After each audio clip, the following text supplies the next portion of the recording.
آیت پاک کی تلاوت کرنے کا شرف حاصل کیا ہے، اس سے پہلے ایک بات یہ عرض کرنا چاہتا ہوں کہ ہم اہل سنت والجماعت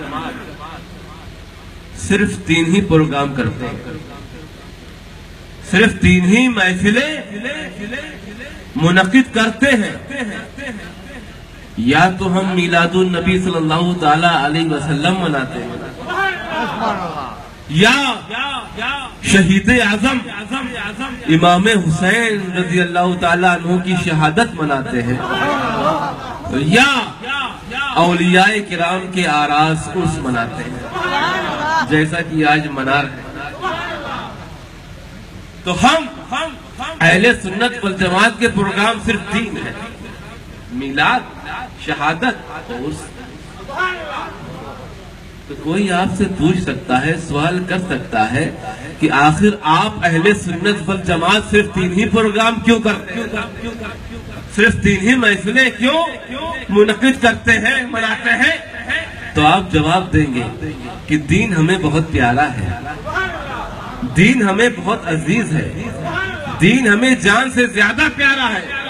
اگر دین ہمارے پاس نہ ہوتا تو ہمیں اللہ کی معرفت نہ ہوتی، اگر دین ہمارے پاس نہ ہوتا تو ہمیں نماز پڑھنے کا طریقہ معلوم نہ ہوتا، اگر دین ہمارے پاس نہ ہوتا تو ہمیں حج کے ارکانات معلوم نہ ہوتے، اگر دین ہمارے پاس نہ ہوتا تو ہمیں زکوٰۃ کیسے دینی ہے، کتنی دینی ہے معلوم نہ ہوتا، اگر دین ہمارے پاس نہ ہوتا تو والدین کے کیا حقوق ہے معلوم نہ ہوتے، اگر ہمارے پاس دین نہ ہوتا تو اولاد کے کیا حقوق ہے معلوم نہ ہوتا، اگر دین ہمارے پاس نہ ہوتا تو شوہر کے کیا حقوق ہیں، بیوی کے کیا حقوق ہیں، پڑوسیوں کے کیا حقوق ہیں، کہاں تک نام لوں، پوری رات گزر جائے گی، پوری رات گزر جائے گی۔ تو یہ نعمتیں، یہ بہاریں جو ملی وہ کیسے ملی؟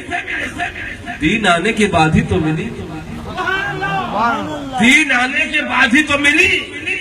مگر سوچو مسلمانوں کہ دین ہمارے پاس آیا تو کیسے آیا؟ یہ نعمتیں، یہ بہاریں دین آنے کے بعد ہی ملی ہیں، مگر دین کیسے آیا؟ ہمارے پاس کیا دین خود سے آ گیا، خود سے چل کر آ گیا ہمارے پاس؟ تو دین خود سے نہیں آ سکتا، دین خود سے نہیں آ سکتا۔ تو جب دین خود سے نہیں آ سکتا تو ایک لانے والا ضروری، جب دین خود سے نہیں آ سکتا تو ایک لانے والا ضروری، اور دین لانے والے رحمت عالم نور مجسم محمد رسول اللہ صلی اللہ تعالی علیہ وسلم۔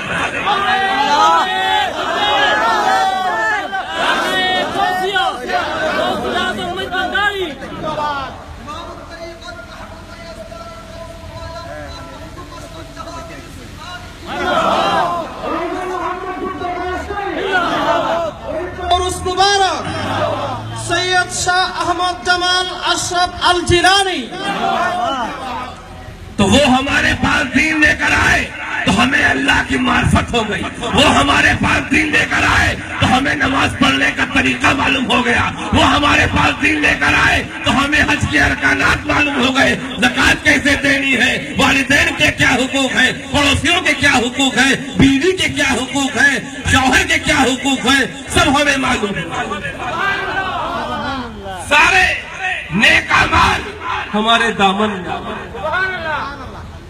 تو آپ کو کوئی تحفہ دیتا ہے تو کیا اس تحفے کو آپ ایسے ہی رکھ لیتے ہیں، ایسے ہی لے لیتے ہیں؟ کوئی اگر تحفہ کو دیتا ہے، گفٹ دیتا ہے، تو آپ اس کا شکریہ ادا کرتے ہیں، تھینکس کہتے ہیں۔ تحفہ چاہے چھوٹا ہو چاہے بڑا ہو، تحفہ تحفہ ہے۔ ہر تحفے کا شکریہ، ہر تحفے کا شکریہ ادا کرنا ہے۔ آپ کو کسی نے گفٹ دیا، اگر آپ نے شکریہ ادا نہ کیا تو کوئی بڑا ناشکرا ہے، بڑا ناشکرا ہے، دوبارہ آپ کو وہ تحفہ دے گا ہی نہیں، دوبارہ آپ کو وہ گفٹ نہیں دے گا۔ یہ تو لیتا ہے اور لے کے ایسے ہی رکھ لیتا ہے۔